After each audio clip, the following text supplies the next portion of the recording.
What's up, guys, and welcome back to First Things THRST. The main man, Luke Belmar, is back again for round 2. How are you doing? Brother, it's good to be here. It's good to be at your crib. Phenomenal views. Very inspiring, very motivating. To see you winning, to see you elevating.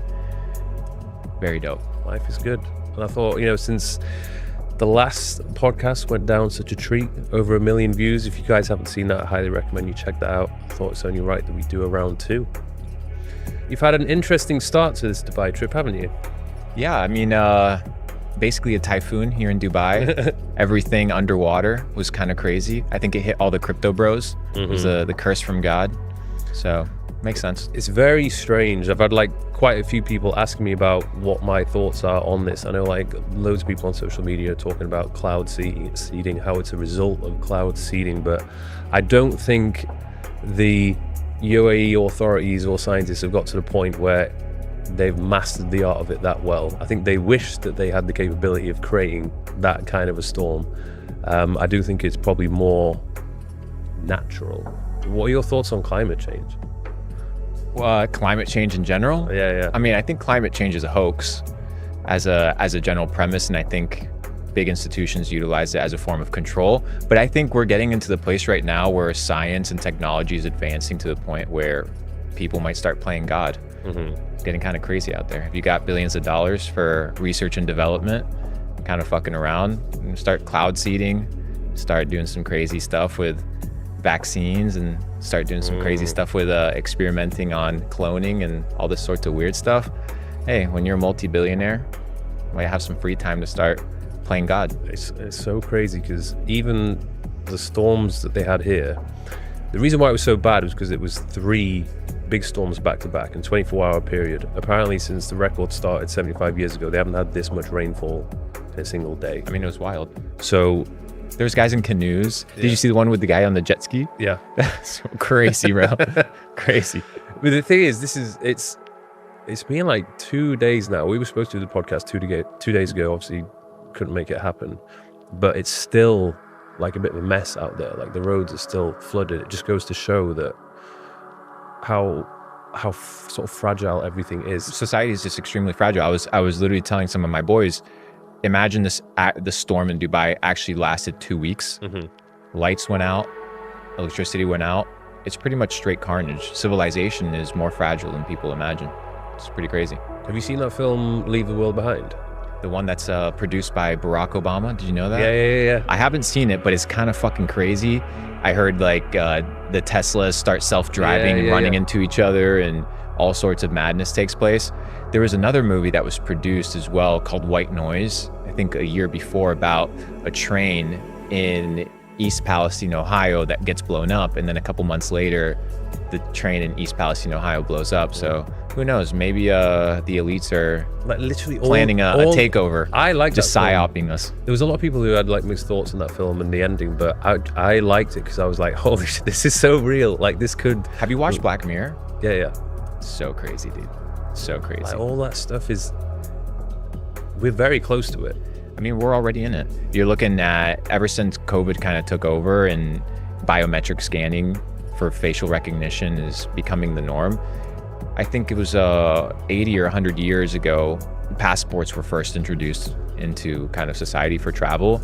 Then after 2001, the 9/11 incident, you had the TSA. When you go to the US and you have the TSA, the security checks, it's it's supposed to be the land of the free, and it's supposed to be the land of opportunity, but they pat you down like you're about to enter some sort of prison. It's the craziest shit. I've been to a lot of places in America. They have the most hostile welcome ever. It's crazy. They literally, I remember when I was younger and I used to get anxious, and they would interrogate and be like, what are you doing here? Why are you coming to America? What do you do for a living? It's I just want to stay here for a week. I'm just going to Miami, bro. Relax. Yeah, it's I don't know why they do that. But are you big into conspiracy theories? Here's the thing about conspiracies. Most of them end up being true. So whether it's 9/11, which obviously at this point it's a big hoax, and it's been proven that there's been a massive conspiracy towards invading Iraq and Afghanistan and funneling money from taxpayer dollars through the military industrial complex that's proven to be true.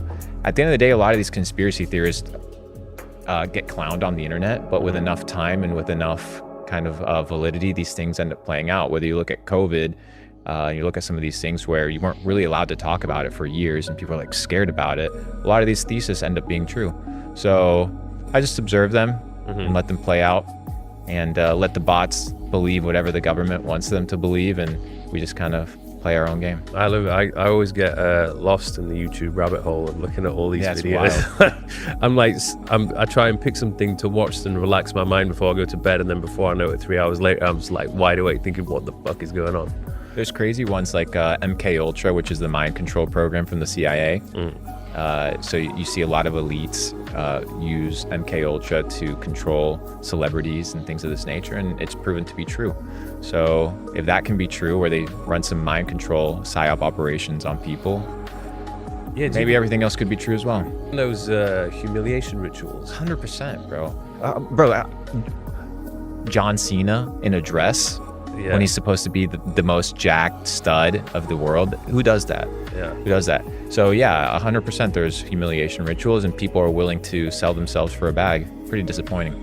It is weird because I sometimes look at these people, I'm like, hang on, how did they go from like being kind of semi-famous, being in a few films or whatever, and then all of a sudden it's like they're everywhere. Like they're hosting these big shows, they're in all the biggest films. Did you watch the Kevin Hart interview where there was he was interviewing this girl, forget the name, you can run the clip on it, and long story short, it's like, oh yeah, they pay people off, or they pay people off to stay quiet, and then Kevin Hart on the show, he's like, shh, shh, shh, shh, shh. They're listening. Like, okay, who's listening? But whoever that is, they have a lot of control and they have a lot of power. And at the end of the day, whether you look at the history of Disney, whether you look at the history of Hollywood, a lot of these organizations are just psyops to control society. So that's why I don't watch a ton of movies. Take things with a grain of salt. Don't watch the news. If you look at the news outlets, most of them are controlled by a couple families, a couple billionaires, and most people are just spending all time watching somebody who's reading off of a teleprompter, right, and assuming that puppet is telling you the truth when it's just merely one narrative. It's a crazy world we live in. So where do you get your information from? If you want to know something about a particular topic, where do you go to? I mean, I think nowadays a lot of it is cross-referencing information. I think Telegram is one of these platforms where censorship isn't prevalent, just like it would be on Instagram or on YouTube or on Facebook. And now X is pretty good on censorship. I remember back in the day when Elon had just acquired X, there was something called the Twitter files, where they basically showcased how keywords were being blocked, certain individuals were blacklisted, and these were requests by government entities. It actually just took place in Brazil recently, where I think it was one of these federal judges was trying to ban people off of X, and Elon said, fuck you, I'm not banning them. And they basically had to go offline in order to in Brazil in order to not have legal consequences. So there's definitely a lot of government intervention when it comes to controlling the narrative, because if you control the narrative, you control reality, because the narrative equals perception, and perception is what everybody kind of bases their worldview on. So if you can control the narrative, you control people's worldview. That's why I was talking recently with one of my buddies who used to work regular 9 to 5 in the UK, and then he started doing digital marketing online, digital nomad, and started making more money. And he's like, the people in the UK, for example, they're so enclosed into a system that they don't understand the opportunities that are out there. They think that just working for £1,500 a month is like your standard. How are you supposed to live on £2,000 a month in London? People are living basically in poverty. You look at Canada right now with their 66% taxation on capital gains, and people think that that's the standard because they only have a select set of information to go off of.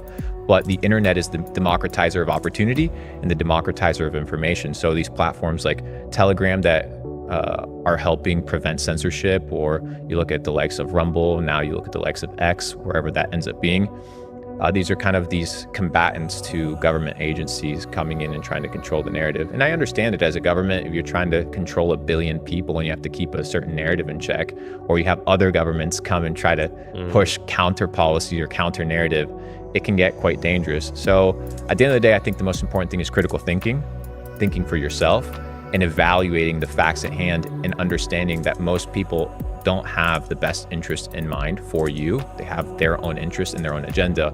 So you need to ask yourself, what is the source of information? Who is the originator of the source of information? What's the origin point? And are they telling the truth? And you evaluate it through cross-referencing information. So a lot of these conspiracies end up being true, believe it or not. But yeah, just gotta level up, continue doing your own thing. And I think the most important thing is understanding that regardless of what's taking place in the world, if you can continue leveling up, having a phenomenal network, and understanding how to monetize your skill sets, it's very hard to get screwed over, because we live in a very interconnected world. We met through the internet. If it wasn't for the internet, you probably wouldn't be living in Dubai. I would have probably not been here.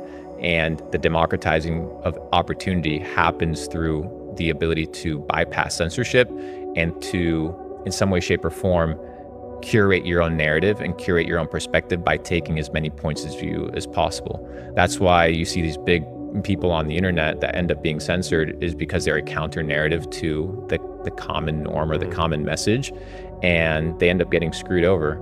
But there's a way to go about it, but there's a way to go about it. It's very difficult. And at the end of the day, like, I get it. I get the business side of it. If you're a platform and you live off of advertisers, and advertisers that come and spend 50, 100, 200 million dollars on your platform, say, hey, get rid of this account because we don't want them, you'll just get rid of that account. You don't really care because you have bills to pay, you have a business to run. So I understand that perspective, but then I also understand the counter perspective of some of these social media platforms are so big that they've kind of become town squares of information, town squares of social constructs, whereby maybe they're no longer private social media platforms. They're kind of forums for people to express their opinions. And the moment you start censoring that and controlling that narrative, it can get very dangerous very fast. I love Telegram. That's why I've been pushing it a lot recently, because they've been a really good platform to spread your own message and your own perspective. Shout out to Pavel. He's someone I want to get on. I want to get him on the podcast one day, but I know he's a very private person. He's a legend, though. He's a legend. I have massive respect for him, because when it's all said and done, he's fighting from a laptop, which is crazy to think about, in a very passive way. Well, it's interesting as well, because here in the UAE, they don't make anybody a citizen. You have to be very special to be made a citizen. They made him a citizen. I think a couple guys like CZ from Binance as well. So when you're a top dog, you get special treatment. Have you ever been on the mainstream social media platforms? Have you ever had content being taken down? Yeah, absolutely. But that's why content distribution is the new way to bypass censorship. When you can break the algorithm through sheer force and volume. There's only a couple people in the world that have been able to execute that effectively, just like Andrew Tate, myself, been able to really break algorithms. I've had videos where I talk about BlackRock, and BlackRock being a force that controls the narrative through the acquisition of companies, through tax dollars, and through their ETFs. And they're pushing a big narrative, the ESG, the entire focus on what we're talking about, making sure everything is, what's the word? Eco-friendly and sustainable. But at the end of the day, these are the guys that are riding on private jets all over the world. Their carbon footprint is bigger than anybody else's, which is kind of ironic. So you begin to look at the big players in the world, and once you start mentioning them, those videos get taken down. I remember I had videos talking about BlackRock and the companies that they control. They control the food supply, they control the communication centers, they control the social media platforms, they control the air transport, they control everything. And those got taken down. But continue uploading them, since we've been able to crack the distribution mechanism, and hopefully some people are waking up. I started talking about this about 3 years ago. Now it's become mainstream and very much a common topic of conversation. But back in the day, it wasn't very popular. But slowly but surely, these videos end up getting taken down, because once again, you control the narrative, you control reality. And I wouldn't be surprised if they have teams of hundreds of people just scouring the internet for these pieces of content, getting them removed. Even to this day, like, I've noticed, especially with TikTok, like the weirdest things get taken down. Everything. It doesn't make the community guidelines for each platform don't make any sense. Well, a weird one for YouTube, for example, is that they can retroactively go back to any point in history of your YouTube channel and take down any videos from the past, even on future policy changes, and ban you for things that were from the past, whereby when that policy wasn't in place and you said something.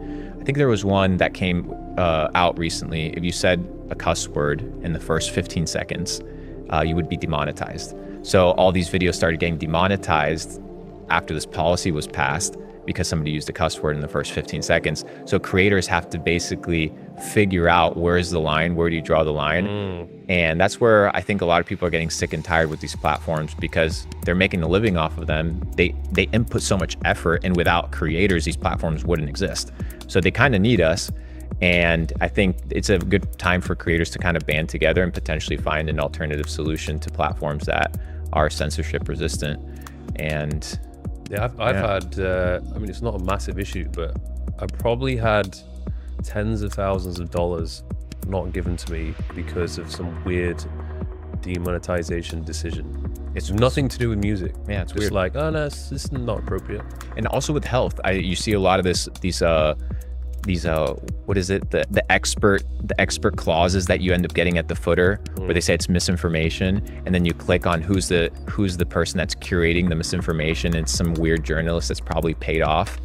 And what's really funny is there's a big psyop against seed oils, right, and tap water and estrogen in the water, where you talk about these things and then you get the misinformation post, which once again, that misinformation kind of tag, all it does is control the perception of the average person that's viewing it. It's like automatically you're seeding into somebody's mind that this other person's perspective is completely false. But all of that's controlled narratives. Well, you know what's crazy as well, because of now with AI and the technology, they have these deep fakes. So you have these people who are using the image and voice of a well-respected scientist or an expert in a particular field, and they just would type some bullshit, and then it would like you have a wild, and everyone's like, oh, but Joe Rogan said this. Well, Huberman said that you should take this supplement. Yeah. And it's all AI deep fake. That's going to be a big problem. Yeah. That's going to be a big problem, validating authenticity and reality inside social media. I don't know how social media platforms are going to handle it, but it's getting crazy. Yeah. And even if like you got cancelled for something, but that was actually something you said, you'd be like, hey, that wasn't me. That was the AI. AI. But they're running stuff now. There's like AI softwares that check AI, to see whether the AI is not like valid or not. But I don't know, man. The world's getting crazy. I think ever since ChatGPT has been introduced into the ecosystem, it opened up Pandora's box. I don't think the world's ready for AI. I don't think the world understands where we're headed, the dangers that are coming. You know, Musk is very much kind of saying this needs to be regulated. But who regulates it? Yeah, and there's someone who the same entity that regulates the social media platforms. Yeah, you saw I think it was Google rolled out their own AI recently, and it was so lopsided that you would ask them to recreate an image of 4 white people for me, and it wouldn't recreate white people. It would be like dark-skinned people that are, mixed race or something like that, in order to be politically correct. That's an AI that's been trained in order to operate in a way that is not normal, that's censored or that's controlled. Imagine you start plugging in that AI to control narratives at a macro perspective. You go to China right now, stuff gets banned usually when I talk about China, but it doesn't really matter on TikTok. But you start talking a little bit about what's called Skynet. And Skynet is this massive surveillance program that is run off of AI, where they basically... Is it called Skynet? Yeah, it's ridiculous. It's a control mechanism where they have your biometrics. They created basically a digital version avatar of you with your digital ID, your biometrics, your fingerprints, your iris scan, and they manage your social media platforms, your bank accounts, and connect everything into one. And they're starting to ban people and blacklist people off of the internet, so much so that if you don't have a certain social credit score, you can't even access the internet. So in certain places of China right now, if you want to use WeChat, if you want to use Alipay, if you want to board a metro, you have to run a biometric. They run that through the AI. They evaluate whether or not you've been talking shit about the government online, and they'll drop your social credit score. And there's a lot of people that try to log into social media. They try to buy a burger at McDonald's. They have to run their biometrics, and they can't utilize these platforms. So now people are being basically blacklisted from the entire ecosystem of the world because AI is running these super complex algorithms that are censoring people at a mass scale. Because that's the problem with censorship, is if it was based off of people, right? You could censor a couple people here and there, but with AI, you can just blanket it at a massive scale and just really crack down on narratives. And things in China, when it comes to technology, roll out a lot faster than they do in the West. So all you have to do is evaluate what's taking place in China, what's called 15-minute cities, where in order for me to enter my apartment complex, I have to do a biometric scan. In order for me to leave my apartment, I have to do a biometric scan. That information gets sent to the government agency or police station, and it gets you logged in. So much so to the point where if you have a poor social credit score and you do a biometric scan in these 15-minute cities and you want to get into your apartment, it says access denied. They don't even let you into your own home. It's getting really crazy. And during COVID, the 15-minute city lockdowns, you couldn't leave your apartment because everything's basically surrounded and covered. Yeah, they had it bad. Pretty crazy. They had it really bad there. It's still running. That's the crazy part. COVID is still a thing in China. Very quickly, guys, I want to give a special shout out to the official sponsor of the podcast, the Digital Playbook. This is something which I was working very hard upon towards the end of last year, and I'm happy to announce it is now finally available. This is something which I wish I had years ago when I was working as a personal trainer, stuck inside of a gym, and all I really wanted to do was travel the world and make money online. It'll teach you how to turn your passion, skill set, and hobby into an online money-making machine that'll give you all the financial and geographical freedom that you have always wanted. All the lessons which I've learned, all the mistakes which I've made, all the experience which I have gained, which has led me up to this point in time right now, is all inside of it. And of course, there's a private community full of like-minded individuals like myself who will be there to help each other and motivate you along your way. So if it sounds like something you're interested in, head over to thedigitalplaybook.net and I'll see you on the inside. Have you been recently? No, not recently. In you have been before. I was there in late 2020, pre-COVID, which everything was decently fine. But today, they've taken the lockdown application and merged it into a police application, which is kind of transferred it over. It's just a mechanism of control. It's trying to figure out how far they can push the envelope in society and how far they can push the bots to comply. Yeah, it's weird with places like this. I see so much information about it, but I never like to judge a place before I've been there myself. Like, I want to go around and see it, experience it, and see if it is genuinely as it's being portrayed online. And I know that certain countries that are not friendly or enemies with China, they're going to portray it in a negative light. So when I was there, I'll give you a perspective. I was in Shanghai, and you have the jaywalk kind of policy. You're not allowed to jaywalk in China. They have facial recognition cameras in every sidewalk. And what they do is if you jaywalk when the light is red, it'll scan your face and it'll deduct money automatically from your bank account. And they'll display you on a big LED board calling you a criminal. All done automatically, remotely. I filmed the video about it because it was absolutely insane. And that's what they do, is massive surveillance, massive control. It gets so crazy that in certain places of Shanghai, and you want to walk on the sidewalk, you're only allowed to walk in one direction. If you walk in the opposite direction, they scan your face, deduct money from your bank account. And if you don't have money in your bank account, social credit score gets removed. Is that for residents or that applies to tourists as well? I mean, it's definitely for people who already have their entire biometric profiles. When I went to Hong Kong, though, what they're trying to do now, they have something called Flight Pass, which is this tokenized blockchain where they take your biometrics and they put them on the blockchain. And we know that the blockchain is immutable. Once it's on the blockchain, it stays there. So now what they're doing is, instead of having it in some sort of centralized database that could get blown up by a bomb and you lose all the information, they're putting people's biometrics and putting people's identities on the blockchain. So if you go to Hong Kong right now, they scan all your face and then they put it on a blockchain. It's called Flight Pass. And you get this flight token or token pass, something like that. And then they log you. And they're doing that with tourists now. So I wouldn't be surprised if China already has massive profiles on billions of people around the world. Yeah, because I was just in Japan for 3 weeks, and the whole of that region just fascinates me, and I want to explore it more because I've been to so many European places.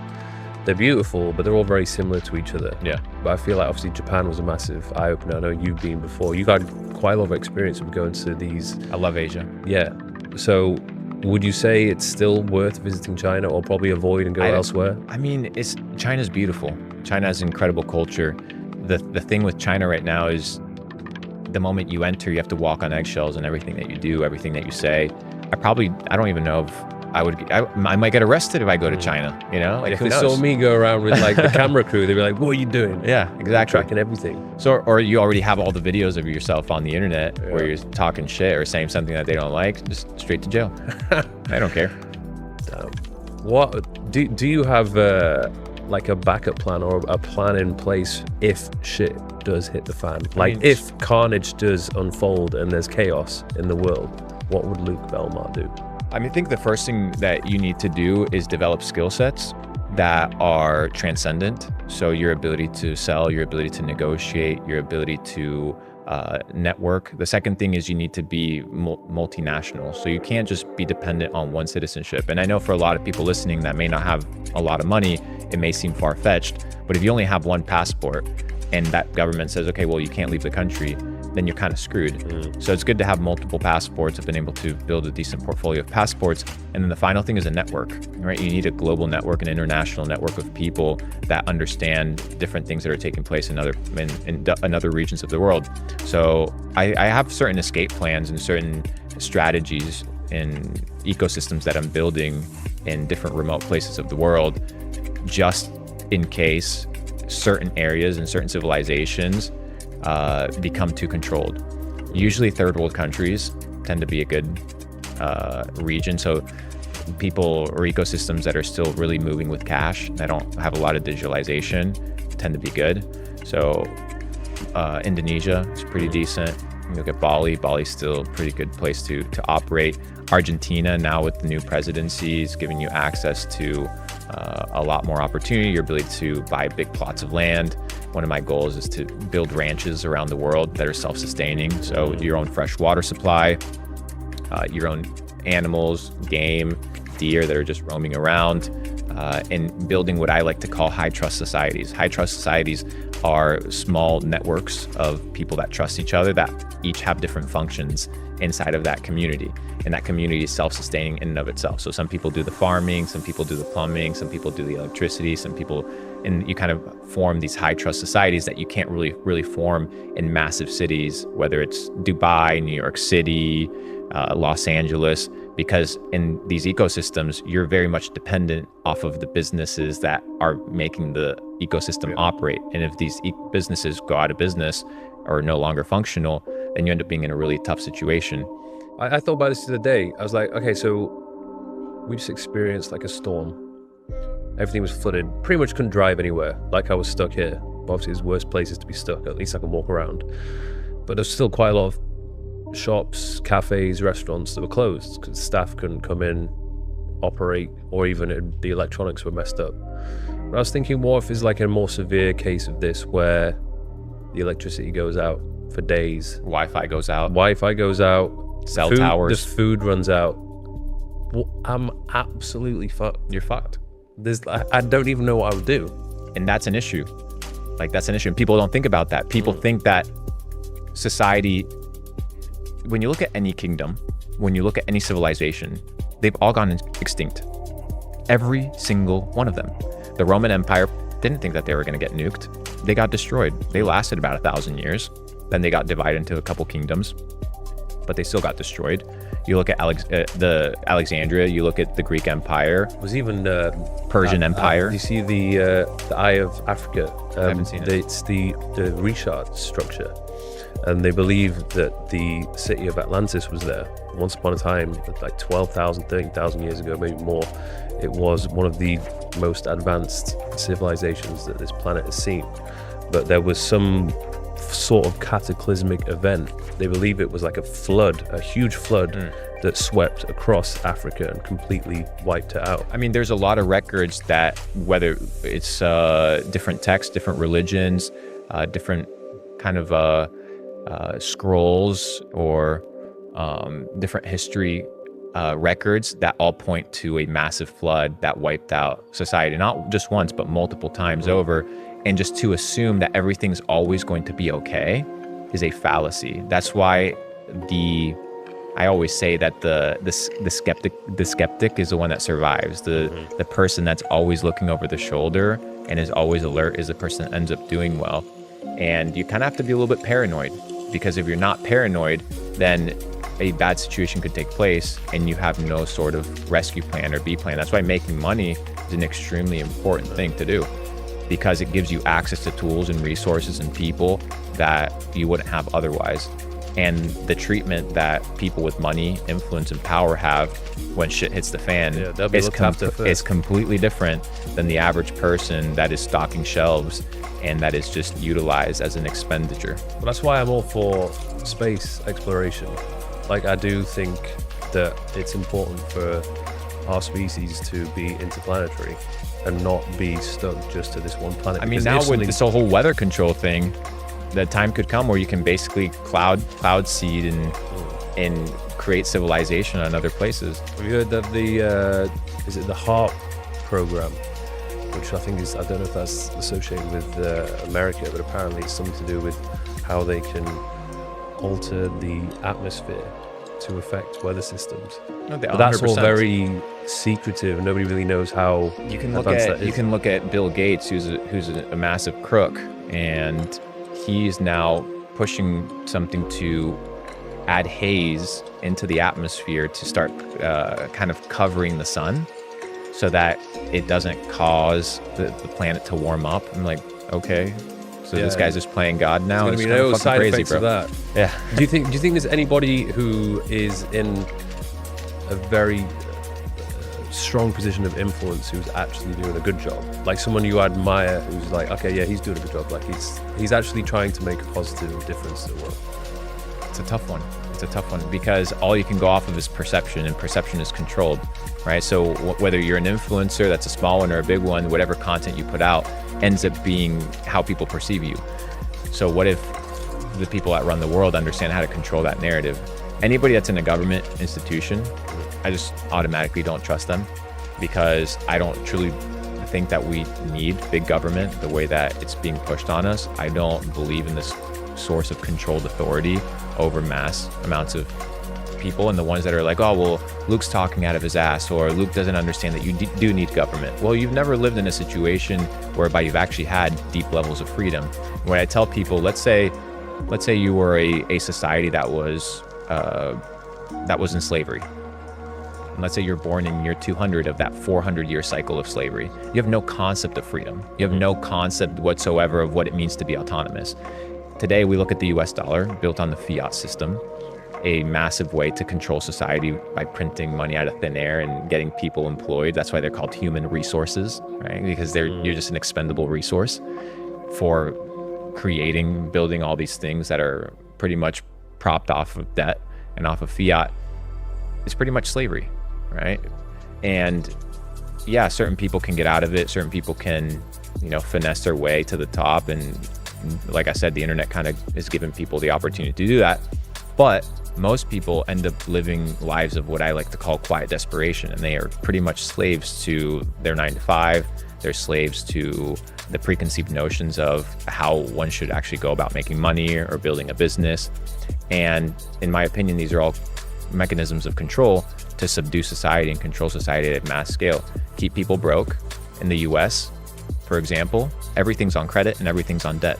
Oh, you want to get a house? Okay, perfect. Get a mortgage. Mortgage is a loan. Oh, you want to get a car? Perfect. Here's a car payment. They sell iPhones on payment plans. Everything's on a payment plan. That's all debt. It's all propped up by something that's not real. What's a 30-year mortgage? Imagine getting a 30-year mortgage at the age of 60. What are you going to pay it off when you're 90? It's not real. It's bullshit. So in the 40s and the 50s, when people were working at factories before the dollar was hijacked by the Federal Reserve and removed off of the gold standard, you would work 2, 3, 4, 5 years in a factory, make your $2,000, $3,000, $4,000, $5,000 a year, and in 2 years you would buy a house, you would buy a car. you wouldn't have to work 10 years in order to afford a place to live. And that all comes down to the fact that the money printers are the way to steal from people through inflation and through the debasement of currency, which is what we're seeing nowadays. Like I said, unless you understand monetary policy, unless you understand that finance is the new language of the elite, just like back in the day, Latin used to be the language that the church would utilize to control the peasants. Instead of teaching the peasants Latin, or in this case, the peasants nowadays finance, you would have the Pope or you would have the minister be the one that was the middleman between you and God. And that's why when you look at the US dollar, it says, "In God we trust." It's really funny because you're not trusting in your own ability to decipher what's taking place. You're going off of a middleman. If you look at the tax code, 4, 5, 6,000 pages long, who has time to read that? Who has time to actually understand what's taking place, or if what we're being taxed is legitimate or fair or constitutional or even legal? They don't. So people nowadays are really much trusting off of big organizations, and anything that has an acronym as an organization, whether it starts with an F or whether it starts with a C, all these crazy ones that I'm not going to say just in case we end up being in a bad situation, you need to be very skeptical because you don't know who's behind it. And these centralized sources of authority, whether they start off legitimate, which they truly could, can end up being in a situation that they can get hijacked and compromised. Just like these big social media platforms, they get hijacked from the inside. If you look at Pavel's interview with Tucker Carlson the other day, he talks about how a big government agency, I think it was the FBI, when he went to set up his headquarters in San Francisco, they approached one of his developers to, inside of the Telegram code, to put back doors so that they could get spied on. But this all happened on different social media platforms. So imagine you have all these back doors already set up ahead of time. You hijack developers, insert ghost code, and start managing mass surveillance at a level that hasn't been seen before. It was pretty much introduced in the United States in 2001 after 9/11. It's called the Patriot Act. And it's really just a funny name because they always make it sound super epic, but it's basically a massive surveillance program to control populations. It's very scary. So going back to your initial question, is there any big influencers or influential people at a political scale that I would trust? The answer is no. Because if you're playing in the swamp and you're playing the dirty game, it's going to be a hard one. What do you think of Elon Musk? Elon is an interesting character. I think he understands psychology and understands persuasion and understands human nature better than most. I think he's doing a lot of net positive things, but simultaneously, you have to be skeptical at somebody who's utilizing cobalt mines in the middle of Africa, right, in order to power Tesla batteries, and utilizing, children and teenagers and women to get this out of the ground. You also have to look at, for example, Tesla. Tesla is pretty much a surveillance vehicle at this point. It's powered by electricity, which could be turned off at any moment. In fact, in China right now, going back to China, if you have a poor social credit score, you can't charge your Tesla, right? Which is crazy. What happens when that gets introduced in the West and everybody has an electric vehicle?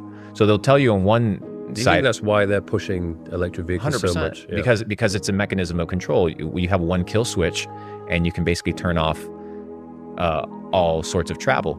Think about it. Regulation says you can't leave 5 kilometers from your house, new pandemic, new virus.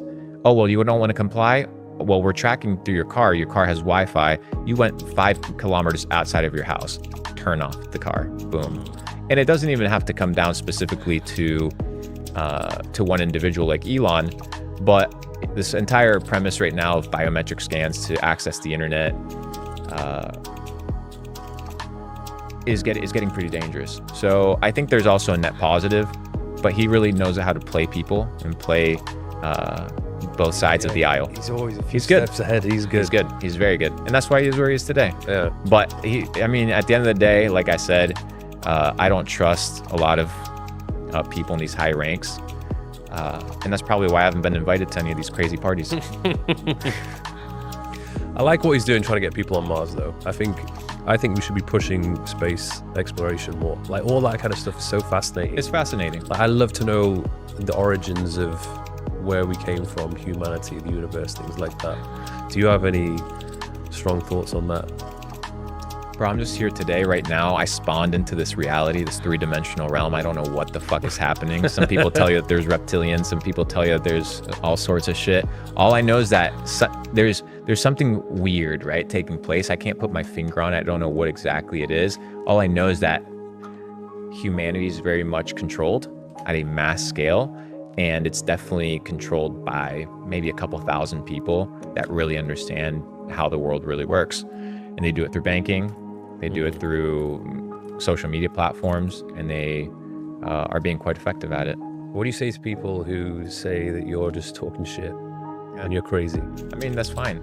That's fine. Do you get a lot of that? Yeah, I get it every now and then. I get people that say that I'm talking out of my ass, but who cares? But I think it's like many things. Like if people actually sit down and listen to you on long form content, like an hour and a half, like, you make a lot of sense. You're very articulate, very intelligent. But if somebody sees the short form, chopped up clip of you saying something for 30 seconds out of context, people are like, what the hell? Where's this coming from? What's yeah, for sure. And I think that's the beauty of short form. Short form isn't about expressing your full opinions. Short form is basically just like an internet billboard. Mm-hmm. So the more billboards you have, the more views you get and the more eyeballs you get. And then long form content is where people actually get to understand and know what you're actually about. So yeah, I have some people grill me at a short clip level, but when you start digesting content at a macro level, I think a lot of the narratives or context that I'm trying to convey make quite a bit of sense. I've seen quite a lot of people attempt to do this model of expansion on social media, like you have done very well, Tate has done very well, but they seem to have not executed it very successfully. I think that's either they don't have the right team behind them, or they're just not saying something of value, or I don't know, it's not grabbing the attention. It just doesn't work. They don't know how to run a business. Mm-hmm. Content distribution is a business. You can't just run 40 clips. In 2023, we posted 153,000 clips, once every 4.5 minutes. Mm-hmm. I'm gonna reduce that to once every 60 seconds just to piss off some haters so that they can see me on their feet a little bit more. You got all these guys on the payroll, or they I have 160 employees right now running my short form content, and I'm only going to scale that team at bigger levels. I just opened up an office in Asia as well. This is a short form office to just create content and be able to distribute that content at a mass scale, because advertising doesn't really work the same way that it used to. Anytime you see a sponsored post, you're like, okay, this person's trying to sell me something. But if you want to get your message across, you have to be able to have as many billboards as possible. And a piece of content is just a billboard. Whether it's positive, negative, you get laughed at, or people agree with what you're saying, it doesn't really make a difference. It's merely a funnel to long form content. People get to know what you're deeply about. You want it to be shareable. Yeah. And I'm sure, like a lot of the stuff you've been putting out, people are sharing all sorts of stuff. I say some crazy shit as well, just on purpose to... because it's never bad to have a couple enemies. It's never bad to have a couple of people that hate on you. It's all good. Well, I think this is something which I've realized. Like, if you do want to be successful, if you do want to earn some serious money, then you have to be prepared to piss a couple of people off. Presidents win elections off of 51% popularity. The other 49 hate their guts. Mm-hmm. You don't have to have everybody love you. If your goal is to be loved by everybody, then you're going to get lost in the sauce, and you're going to not really understand how to be happy, because not everybody's going to agree with you. Not everybody's going to like you. And at the end of the day, it doesn't really make a difference. My goal is very simple, is I'm here to express certain opinions, and these opinions might change in 2 months. That's the beauty of it. You know, we're always evolving, we're always learning. And I'm just trying to scale my content distribution and utilize this glitch that we currently have of being pushed at a mass level on the internet, because I don't know it'll be around forever. I'm just maximizing the attention while we have it. What are some of the biggest lessons that you've learned since our last meeting, which I believe was almost a year ago? What have you learned in the past year? Community is one of the only things that can stand the test of time. You can build a YouTube channel. You can have a lot of followers. But just because you have followers doesn't mean you have a community or a group of people actually resonate with your message. If you look at Apple, they have a community. They don't just have buyers. They have a community. A community is based off of trust. It's based off of a shared vision. It's based off of people that enjoy the product or the service or the ecosystem that you're developing. I think that's a big one. The second one is, like I said before, the internet is the democratizer of opportunity. It doesn't matter where you start. It doesn't matter who you are. It doesn't matter your religion. It doesn't matter your belief system. It doesn't matter anything that you've done in the past. You can leverage the internet to make a lot of money, build a lot of volume when it comes to attention and when it comes to the eyeballs that you receive, and that you can utilize it to get extremely wealthy. So social media, funnel that into a community, and then have a product that is sellable. And the product can be a physical product, it can be a digital product, or it can be a service. It's curating whatever that product, service, whether physical, digital, is, that is of value or of need to your community, and then just presenting that to them. And through trust, we were talking about these high trust societies, they'll become customers. So instead of pitching them and selling them, it's build a community, let them integrate into your belief system, let them buy into a philosophy or way of life. And then from there, you just build products that serve them well. Yours is Capsule Club. That's one of them. Yeah, Capital Club. We launched it in October. I closed it again in October. So we were talking about this. I closed it in December. I think we onboarded over 20,000 members, paid members. I did about $9 million net profit, and I closed it in December. I'm relaunching it next month. It's going to be fun. I have a 130,000 person wait list to join Capital Club.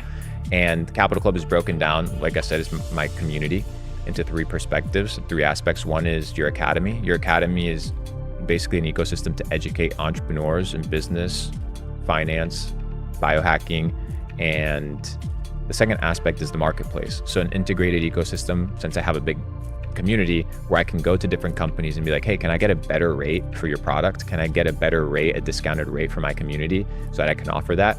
So you have now an arsenal and a set of tools and products that I can offer to my community at a better rate, making their membership basically free.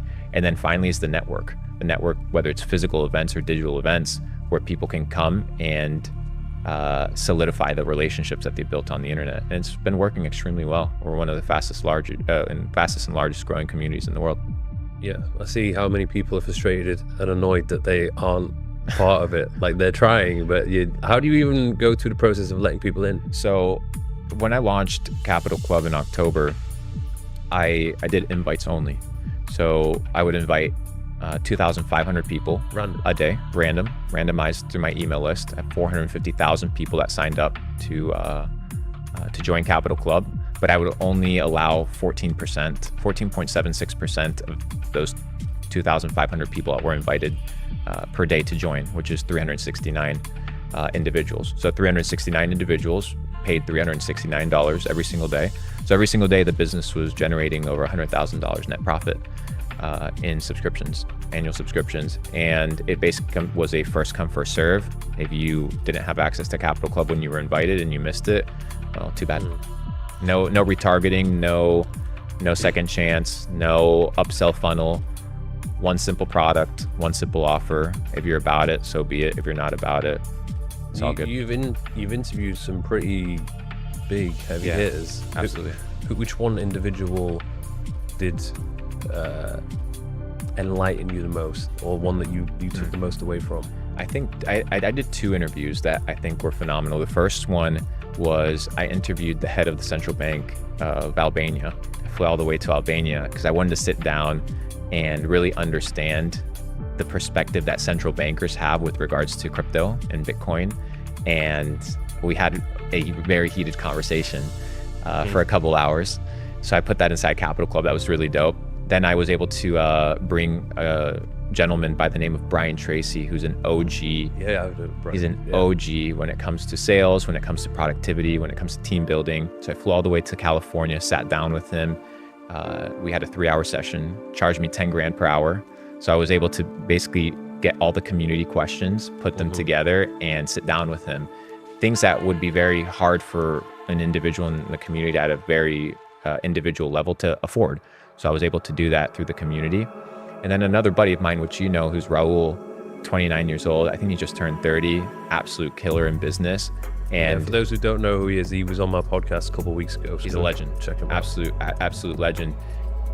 They call him the king of marketing in Germany, or the face of marketing or something. He's a master marketer, and that was a great session where we basically talked about marketing in the terms of warfare, and how that is synonymous very much in today's operating in business is very much like warfare and very much like war. And whether it's psychological tactics, psychological warfare, psyops, all these things are synonyms for marketing, right? Marketing is just a different word to express these same ideas. So we talked a little bit about that. Those are three really valuable ones that I had.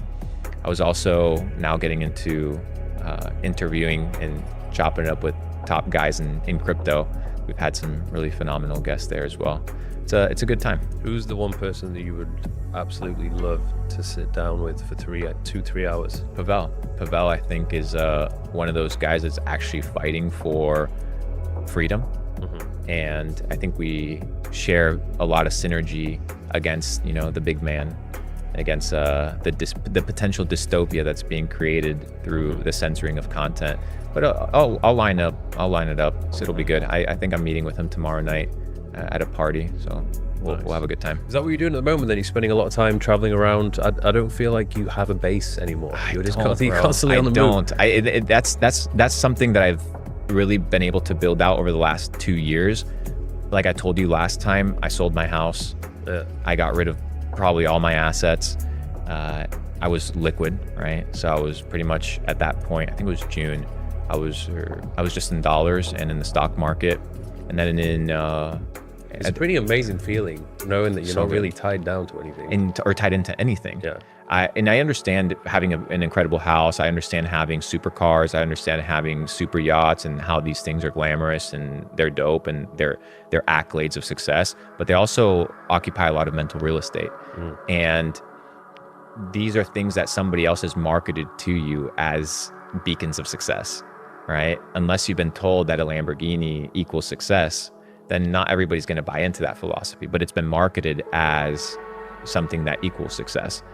But once you acquire it, are you truly successful, or did you just buy something because you had the ability to buy it?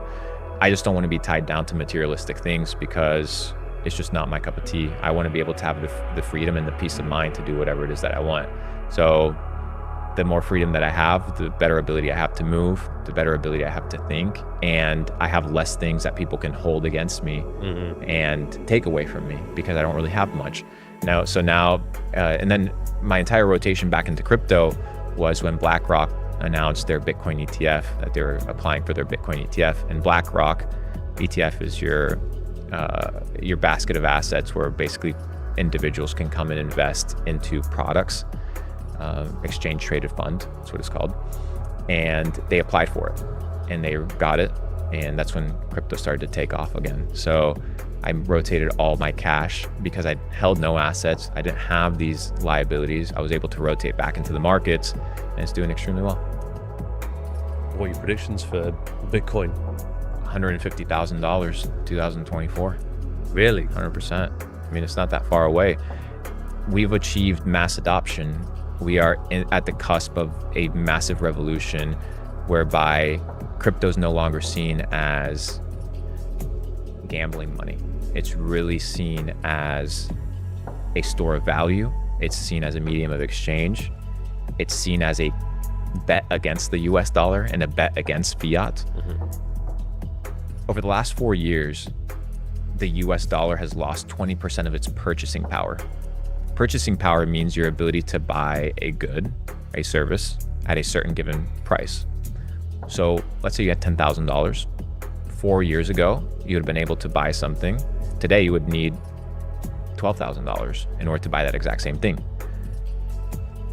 But you don't have that extra $2,000. So you have to work extra in order to generate that money, in order to generate your ability to purchase said thing.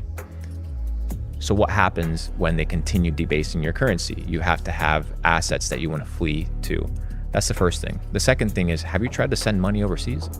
Yes, It's the worst thing in the world. It's a headache. The bank will put an excessive fee on the transaction, It's a then fee. the exchange rate is terrible. They'll ask you what you're doing with it. Sometimes it'll take 3-4 days to land. If it's a really big wire, sometimes it'll get flagged. You have to call the bank. You have to insert a PIN number. You have to get a text message. That text message you got to verify.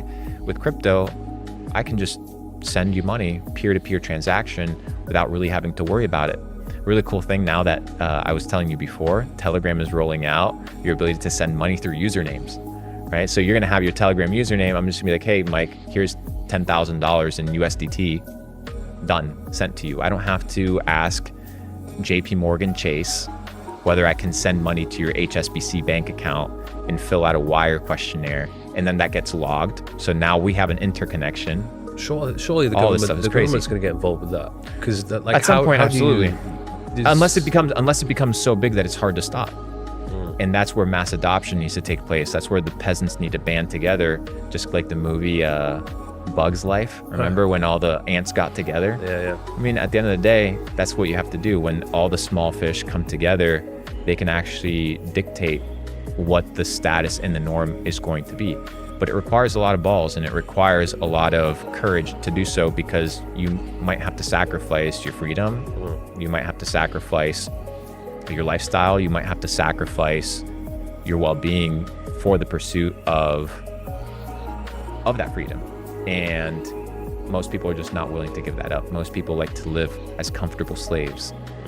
And it's a very sad reality. But that's why building on the internet and finding what I like to call these glitches, right? These people that resonate with a message of authenticity, a message of a life where you don't have to censor yourself every time you open up your mouth, a life of deep freedom where you can believe whatever it is that you want to believe. You can do whatever it is that you want to do as long as it doesn't hurt or affect another person, is what I'm rooting for. And if we can band enough people together behind that, then I think it's an unstoppable force. I have a question for you guys. Do you take supplements? And if you do you really know what supplements you should be taking? You see, this is a problem I had for years. I would walk into a supplement store, I would buy loads of random bottles of supplements and just pop pills every day, hoping for the best. But in reality, I had no idea whether or not I should be consuming these supplements. That is where Bionic came into the picture and solved that problem. See, I've been working with Bionic for the past couple of years, and since 2021, I've been getting my blood work done with them every 3 to 4 months. And based on that blood work, they send it off to get analyzed, and then they put together a very specific customized formula for me, which will last me for 3 to 4 months until I get my next blood work done. And honestly, it's been an absolute game changer for me. They also offer another product called Bionic Go, where all you need to do is go onto the website, fill in questionnaire, and then based on that questionnaire, they can give you your customized supplements. So if that sounds like something that would be of interest, which I highly recommend, go onto the website bionic.com, and you can use the link in my description to get a nice little discount on your first order. The moment I was earning enough money where people would make a pretty decent offer for me to do something, and I was just able to be like, no, like I genuinely don't want to do that. Like I can't be bought. Like that's an amazing position to be in. Yes. And most people are for sale. Yeah.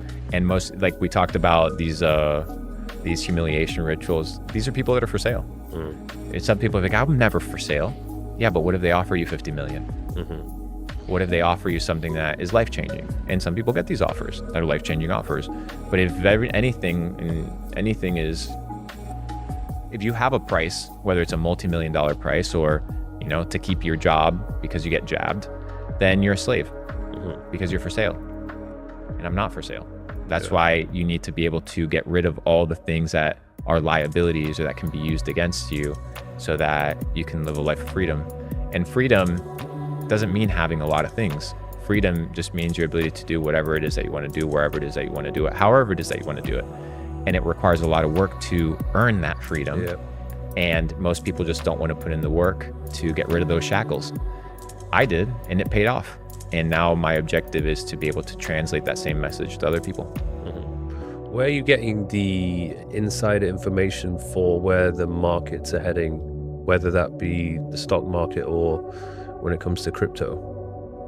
when it comes to crypto, all you have to do is realize the amount of sovereign nations that are observing it. The fact that, for example, El Salvador made Bitcoin legal tender, which means they made it money. So Bitcoin is legal as money. That's which is crazy to think about, that a sovereign nation would consider this digital coin a medium of exchange and a store of value. So much so that the IMF has a policy that if IMF is the International Monetary Fund, it's one of these organizations that funds a lot of countries that are in despair. They have a policy that if a sovereign nation legalizes a currency, then they have to consider that specific token or money source or thing money as well. So Bitcoin has gone from being, like I said, a gambling token or a black market casino chip to a store of value. That's the first part. The second part is just what you're betting on. When you hold US dollars, you're betting on the fact that the US dollar is going to hold its value, right? That's what you're betting on because you're holding it. But I don't want to bet on the US dollar because the US dollar has been fucking people for the last 50 years. So why would I bet on it? The US dollar is the reason why we fund wars, right? The US dollar is the reason why you can print money out of thin air and fund mercenaries to go all over the world and drop bombs on kids. Yes, it's so wild how they send so much money to Ukraine. I don't know what the hell's going on in Israel, but the US has so many problems inside of the country itself. Like the homelessness problem is still something which absolutely baffles me. It's like crazy. How have you not sorted this out yet? Because they don't care. Because the government's there to steal from people, not to help people. And that's what people don't seem to understand.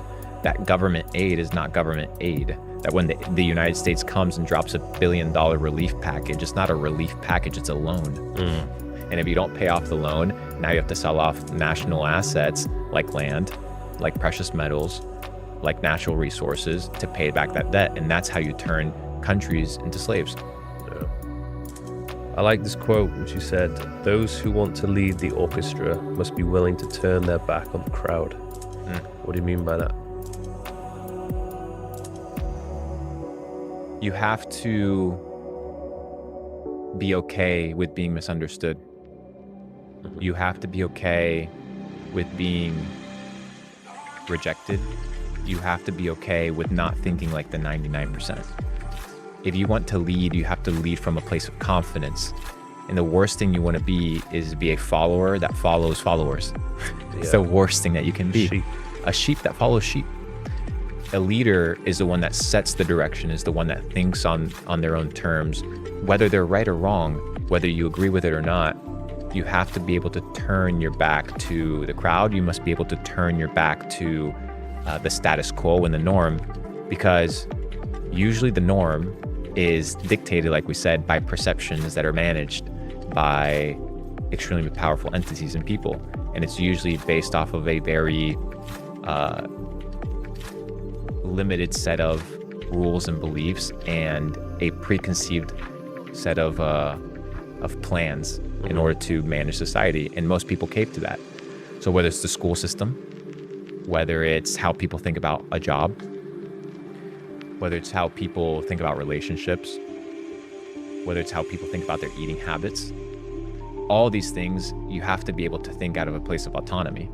And it may not be comfortable, it may not be popular, but usually the popular thing is not always the best thing.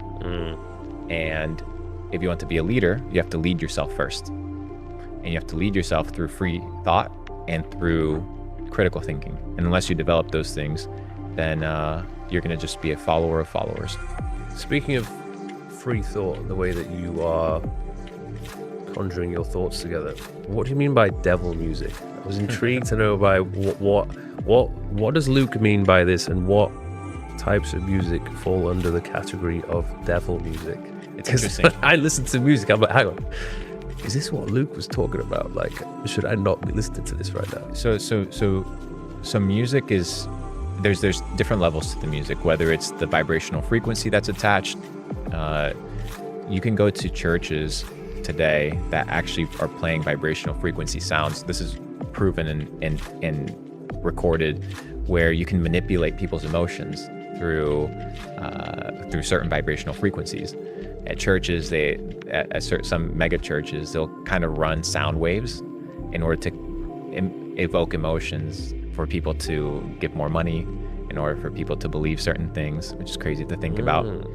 And then you have to also look at who's the origin source of that song. What's their intent? What are the lyrics? What are the lyrics telling me? Is it nurturing my soul? Is it destroying me? Is it making me view women in a different lens? Is it making me think about things that I shouldn't be thinking about?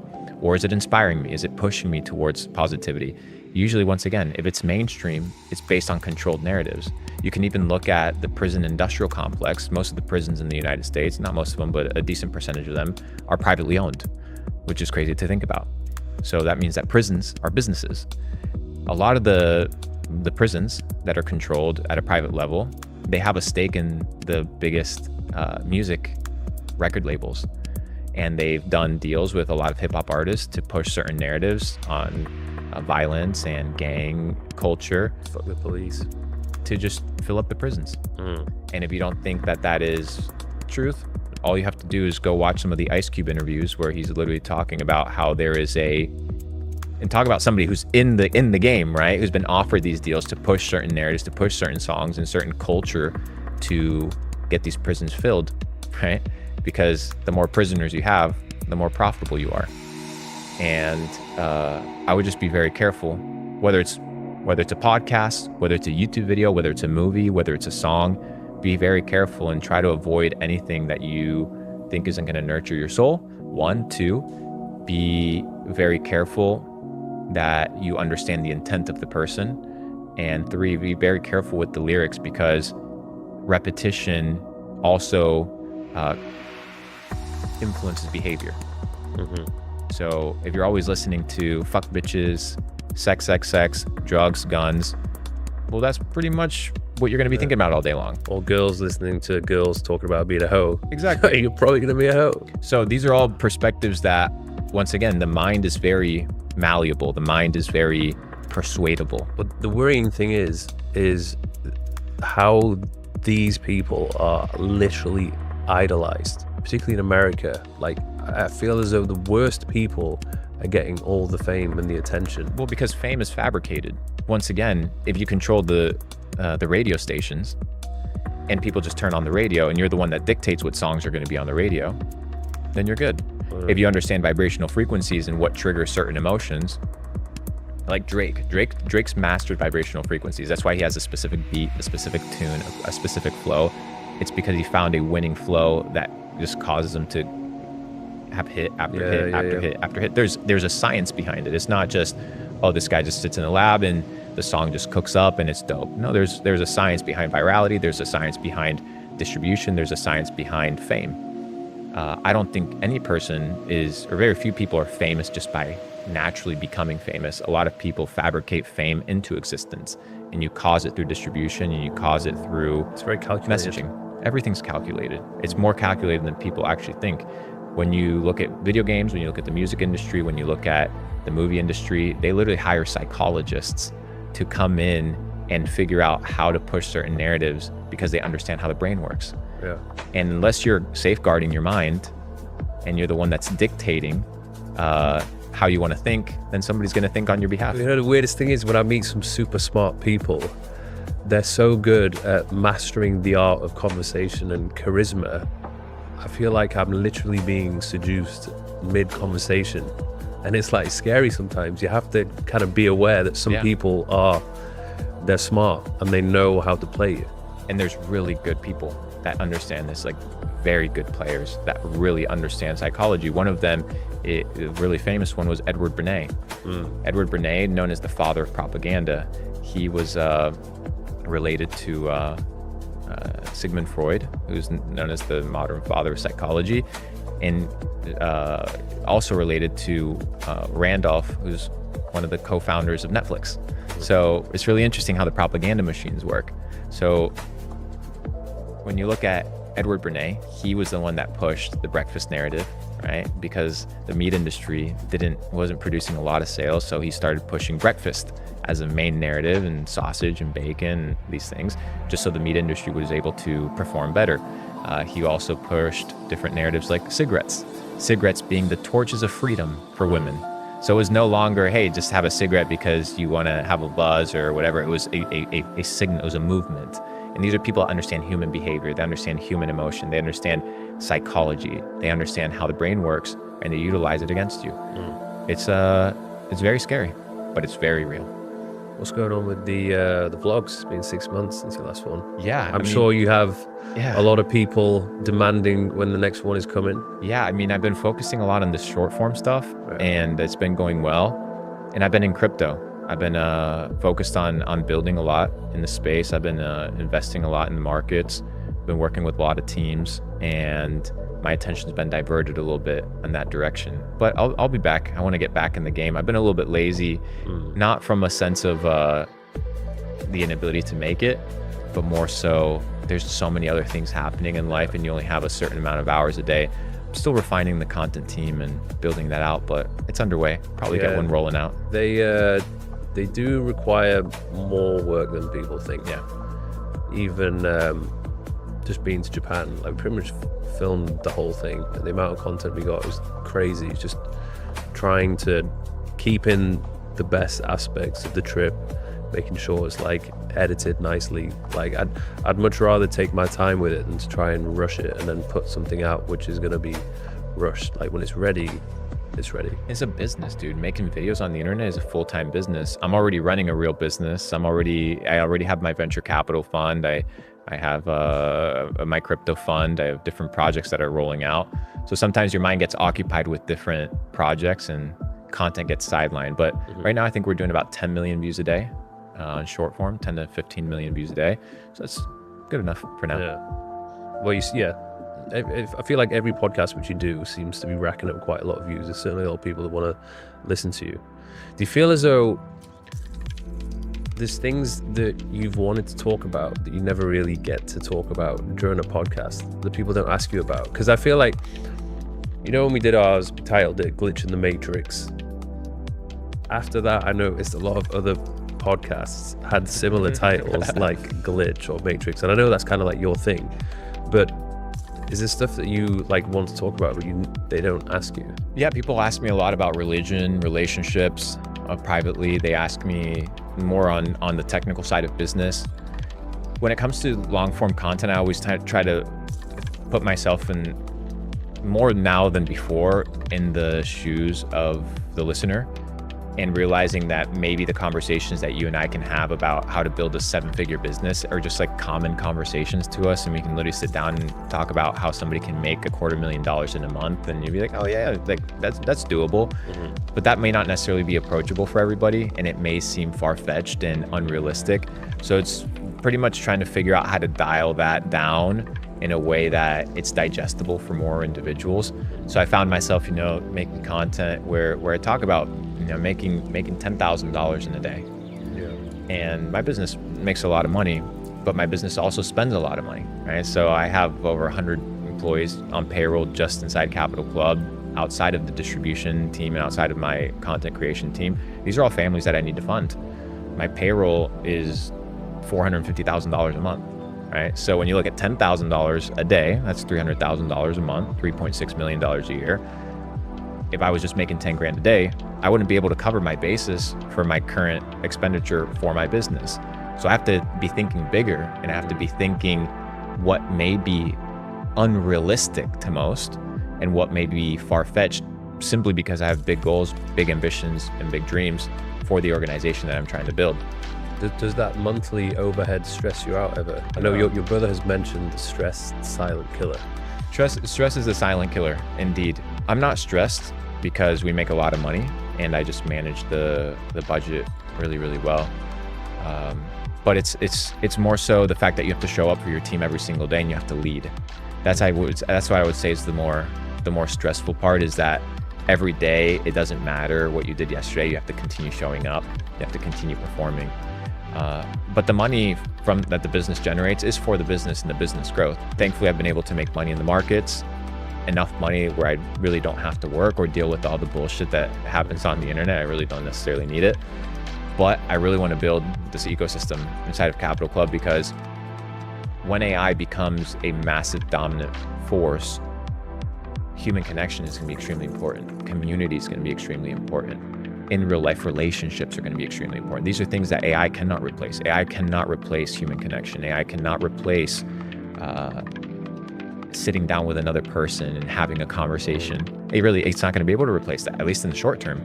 So There's going to be robot girlfriends. I guarantee you there's going there's to be a lot. yeah, but not in the next decade or so. So next 2 decades, there's a lot of degeneracy with that shit, where these guys have AI girlfriends, and that's some cuck shit. But in the meantime, I see a lot of people on the internet, and as much as we feel like we're socially connected, a lot of people are just isolated. Yeah. So being able to humanize that perspective is what I'm trying to accomplish. And at the end of the day, money's dope, but what happens when AI starts replacing a lot of jobs, and we no longer see fiat as the main source of value? What if energy becomes the main source of value? What if computing power becomes the main source of value? What if influence becomes a main source of value? So these are the different things that I'm working on, because I've already been able to achieve money. So what is the next frontier? The next frontier is community building. The next frontier is being able to find the people that resonate with my message and building things with them. I often describe my community as when you look at societies, especially in the early ages when farming was introduced, they were all built close to, if not near, like on top of fresh water sources. So let's take Egypt, for example. Egypt was built around the Nile River, especially the first kingdoms. If you polluted the Nile River, then that civilization wouldn't exist, that civilization wouldn't flourish. I consider my community the Nile River, right? So you don't want to pollute the Nile River. You want to be able to provide as much value as possible. You want to keep that as clean as possible. And then a society flourishes from that. So, I have people in my community that start businesses together. They'll get together in person through different pop-ups or different initiatives. We just had a big one in Austria, where there was like 40 people in Austria got together because we've been able to form a community, and then they humanize it. And they build relationships, build businesses, build ventures, things of this nature. So they're building a society on top of this Nile River, which is the community. So the goal is, what can I do to never pollute the Nile River, right? And build a community, and then everything that flourishes from it is just a byproduct of keeping that integrity of that location. And I've had fuck ups, I'm not perfect whatsoever, but I'm definitely trying to be that community leader that is necessary on the internet, for better, for worse. I think we're doing a great job. How the hell have I not met your brother yet? Where is he? How is he doing? He's training in the mountains right now. He said, hey, he was like living in Malaysia for a couple months. You guys should train together. You guys would have a fucking blast. He's in very good shape. You guys would have a really good time. His philosophy of training is very different than the average person. He's very inspiring, for sure. He looks like a very functional human being. Yes. and he's just thinks about health from a different perspective. He thinks about it more from a place of mental well-being. Yeah. Because he went through a season of depression. There's a lot of people that look healthy, but they're so messed up in the head. And he went through a very deep season of depression. I won't go into details of it. That's for him to disclose, but very suicidal. And I remember when we were living in the US, I had to pool guns because in the US you can have your gun license and have a couple weapons and stuff like that. I had to take his guns away, right? Because he started cutting himself, doing like crazy shit, and then he started getting into the gym, really focusing on his health and wellness, focusing on biohacking, focusing on proper nutrition, focusing on managing and regulating his serotonin levels, and it really changed the way that he lives. So I see him get so many messages where it's like, you're not going to see a ton of people in this community that like are out here looking like Mike Thurston, right? Ultimate shred, but they'll message, hey, my mental well-being is doing good. I wake up and I'm not lethargic. I feel flexible. I feel mobile. And I think that's one of his motivations and one of his passions. He likes to call it anime shreds. Get shredded like an anime character. It's pretty dope. It's good. With all the content that I put out there, particularly with the podcast, I'm hoping that it helps people or inspires people, even with like the travel vlogs and just documenting my story. I never do it from a position where I'm trying to show off and be like, hey, look at me. I'm trying to show people that, look, this is where I once was, a personal trainer living in this terraced house in Newcastle, but I've worked my ass off to get to where I am today, and it's possible for you to do it. Yes. And you're doing a great job, bro. Like That's why you have millions of followers and you inspire so many people. Yeah. And it's I feel like I get a lot of purpose from doing something like this and relating it to mental health. Like, I have gone through phases, particularly, I remember it was the summer of 2021. Like, I was living what I thought would be the ultimate life. When I'd moved to Ibiza, I was there for a couple of months, wasn't really doing, and you can't call it work. It was a couple of hours a day creating content for social media just to keep things ticking along. And it was just a pure hedonistic lifestyle, which was fun for a couple of weeks. Then it gets very repetitive. Then you somehow strangely get, like, I wouldn't call it depressed, but your vibrational flat. frequency is I'm lower. just like, what am I doing? Like, I literally have no purpose. I'm not being useful in any way, shape, or form. It's like a very selfish existence. Just trying to enjoy life, but it's actually not really bringing you that much enjoyment. And I think that was when, at the end of that summer, I was like, hang on, all these things which I thought would make me happy, they're not actually making me happy. That's why retirement isn't a thing. Yeah. Because you can either be a consumer or a producer. And you look at the people that consume all day. Yeah. They're just consuming. You can see it on their face. You can see it in their habits. You can see it in their belief system. You can see it in their thinking patterns. The people that produce real value, they have to show up every day. And if you have value to provide, then you can find purpose. And purpose and hope is the things that makes you want to wake up in the morning and actually achieve something. It literally was a mini retirement, and I had a taste of what it was like. I was like, I do not like this. And I think that's a big fallacy that a lot of people aspiring to be entrepreneurs think of is, hey, I'm going to work 5 years, make a ton of money, 10 years, and I'm just going to go live on a beach, sip some coconuts and have a good time, get a margarita, and I'm just going to hang around for the next 50 years and just going to be a blob of unproductive bullshit. And it's not a very productive, happy lifestyle, because we are created to work. We are meant to produce. We are meant to provide value. And if you can provide value, you bring purpose. Absolutely. Absolutely. And what I love about this journey, creating content, is, what I love about the internet is the internet is not only a democratizer of opportunity, but it also is a democratizer of opinion. So you get so many opinions and so much feedback from who you are, the content that you produce,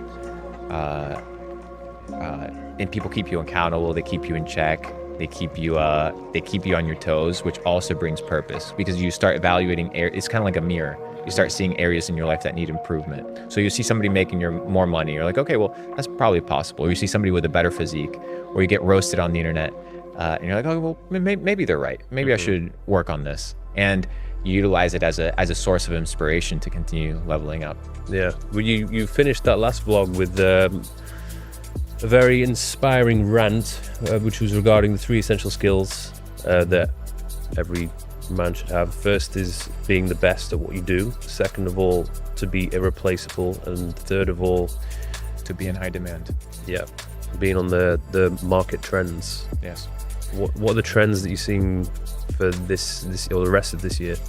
I mean, crypto's at the pinnacle of what's taking place. Content creation is at the pinnacle, and building businesses online. The internet is what I like to call the digital gold rush. In the year 1848, rumors spread in the eastern colonies that in California, there was a man that had found gold in the American River.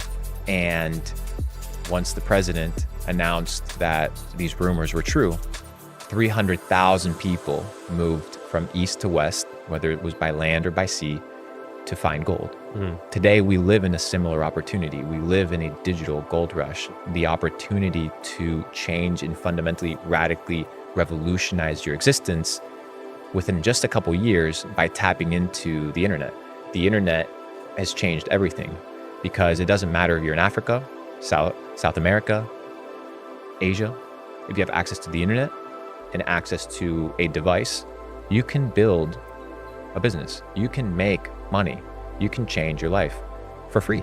You can tap into AI tools today. You can not even, English cannot even be your native language, and you can be doing copywriting in English that is verified, vetted, cross-checked, cross-examined, punctuation, ready to go, and you can sell copywriting services. 100%. Why not? You could literally build an agency from utilizing free ad tools. You can be a content creator and get millions of views, like you, a fitness. Most fitness influencers, most fitness people are broke, but you utilize the internet and the digital gold rush to change your reality. So that is being on market trends. Being on the internet is the biggest market trend, and understanding that there's digital currency to power the internet is extremely important. Back to your other 2 points, you need to be in high demand, but you also need to be the best at what you do, because the marketplace rewards value and it rewards quality. It's not just about being the first one to show up, it's about being the best. You need to be the best at what you do, you need to be in high demand, and you need to be irreplaceable. A lot of people are going to be replaced by AI. A lot of people are going to be replaced by another competitor. So you become irreplaceable by carving yourself in the marketplace as a person of authority or as an organization of authority, by being ahead of market trends or utilizing and leveraging the new technology that's coming out so that you don't get squashed. And that is a recipe for massive success. You mentioned before a little bit about peptides. What's your thoughts on the whole biohacking scene, peptides, things like that, to optimize health and well-being? The peptide scene, the whole bioregulator scene, obviously there's areas of massive hype, but you look at David Sinclair, who's a leading figure when it comes to studying the brain, and he pushes one peptide known as NAD+. And NAD+ was created in the 40s and 50s, pre-Cold War between Russia and the United States, as a protein that gives you neuroplasticity, helps with neuroplasticity, it helps with rewiring neural networks, and helping with Alzheimer's and dementia. So I think it's a new area of science that is being developed, and something that a lot of people should be looking into. Consult with your doctor for more information. I think for sure there's, unfortunately, it seems to be one of those things that's only accessible to people who have money. Like I went to, there's a few biohacking places here. But if you don't have much money to spend, like a lot of those off limits. Like if you want to go there, do 20 minutes of red light therapy, do a cold plunge, do the cryo, go in the oxygen chamber, like that's going to set you back a bit. So I think for those people who don't have the access to it or the funds to pay for it yet, I think just going back to the basics of There's free things. Consuming nutrient dense, unprocessed foods, high quality, exercising, prioritizing sleep, not drinking tap water, Not drinking alcohol, alcohol as well. making sure you ground, making sure you get good sunlight, making sure, like you said, be in a situation where you have a life of balance. Most people live a life of imbalance, and they're not at peak performance.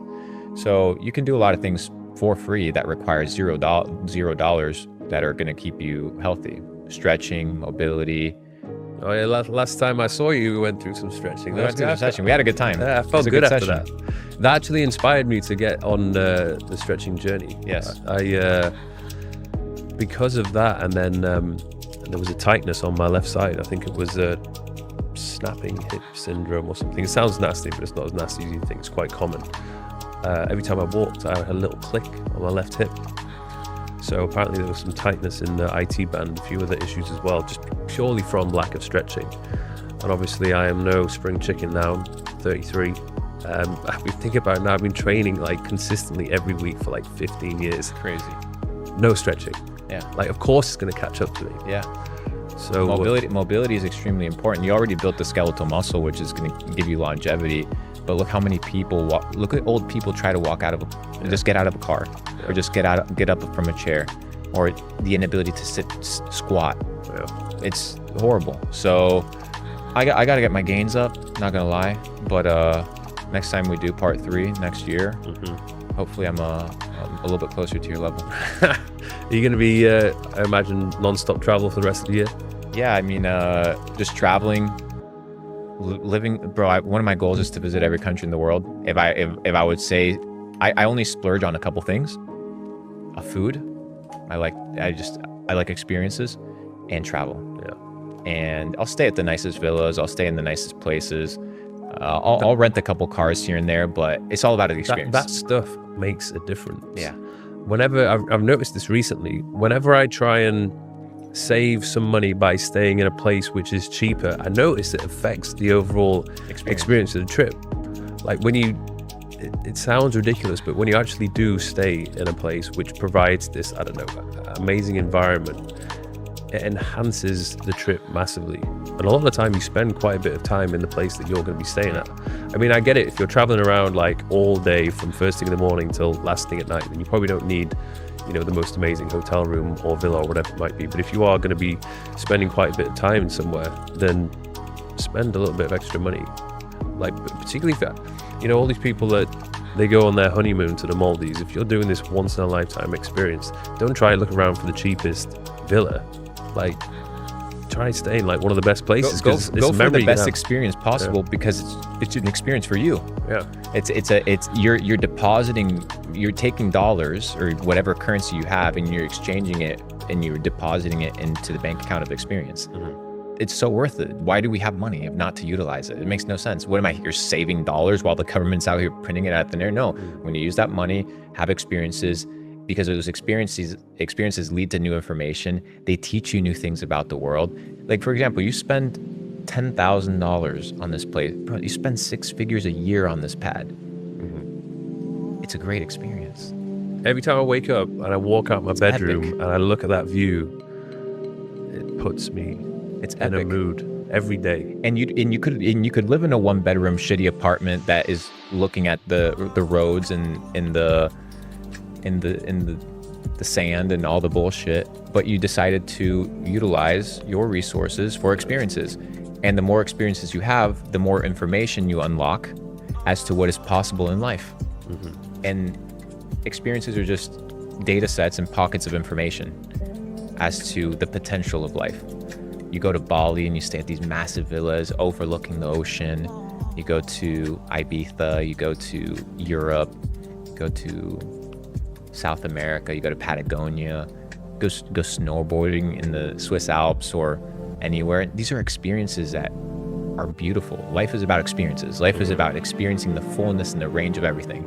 So don't limit yourself to one experience. Don't limit yourself. Don't be cheap with yourself.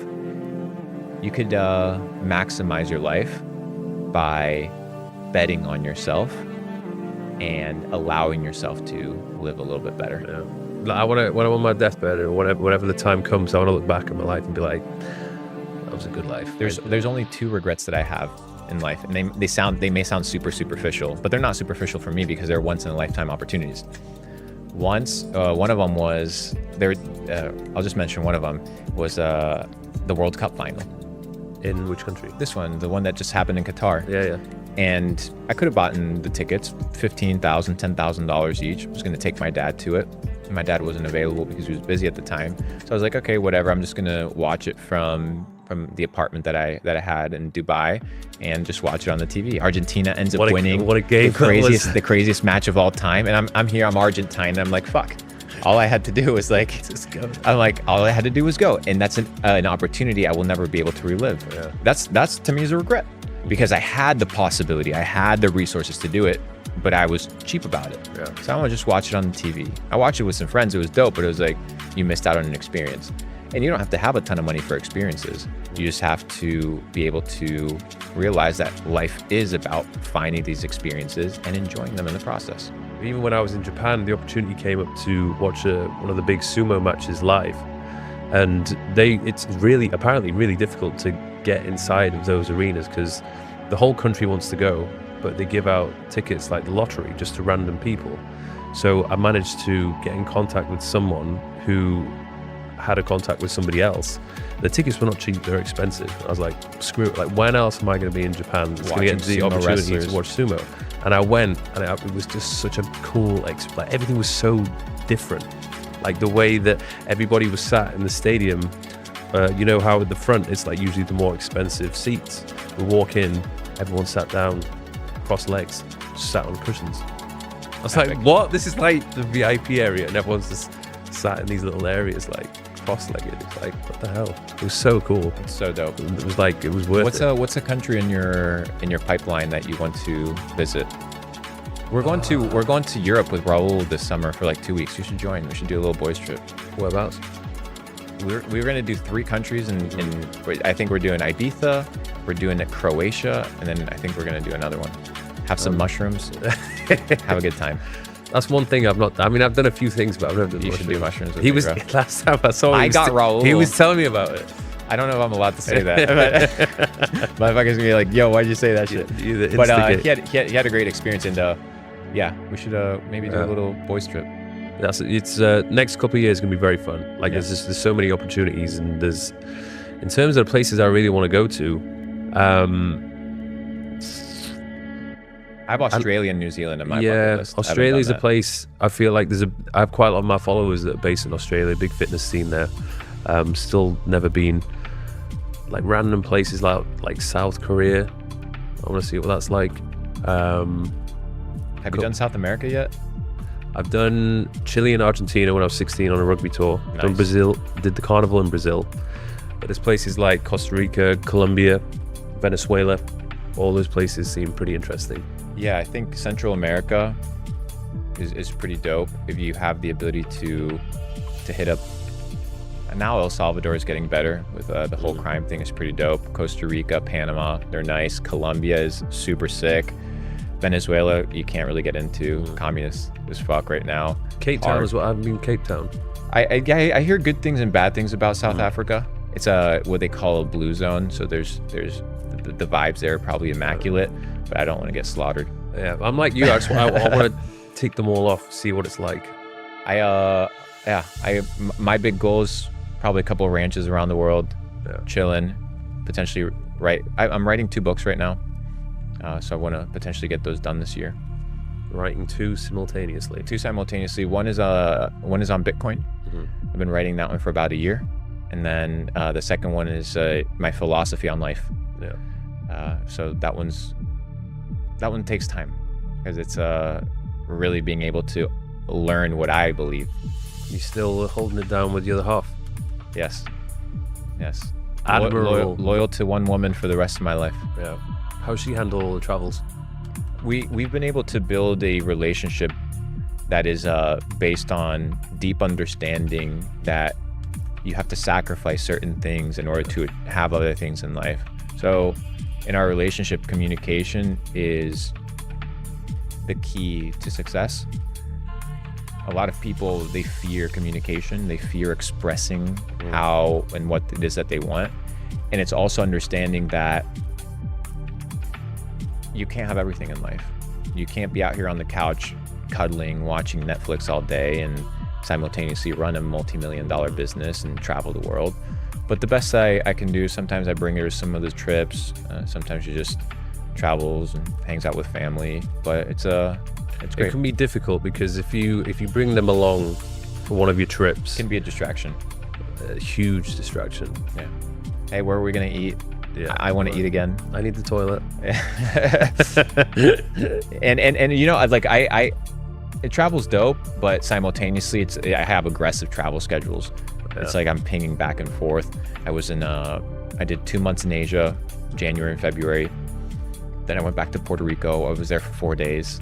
Then back to Malaysia because we had to get some stuff done at the office. Then I did Singapore. Now I'm here in Dubai. Next week I'm back in Malaysia. Then I have to go see some team members in South Korea. Then I'm going to go back to Puerto Rico for the summer and just grinding. So It's hectic, but it's definitely more enjoyable if you can fly first class. yeah, it's good. It's good. I'm covered there. Awesome, man. It's always a pleasure sitting down with you. I always walk away from it just enlightened and just my brain is racing. I would definitely So want to much make this opportunity, an annual thing. Yeah, me too, bro. It's gonna be a good one. I'll start probably working on some podcasts and some public stuff as well. So would love to have you on mine. I think people can learn a lot about your discipline and your commitment to self-development. And I think that as you continue to mature in your business career, people are going to notice and take you and realize that you're a serious entrepreneur. And I look forward to seeing you absolutely crush the business scene, bro. Thank you very much. My hands are sweaty. Sweaty as fuck, right? Hey, Dubai weather. The AC's off. We're out here. It's a little bit hot. Hey, you gotta check it real. Gotta keep it real. Hashtag undeniable in the comments if you want to live the best fucking life of your dreams. Awesome.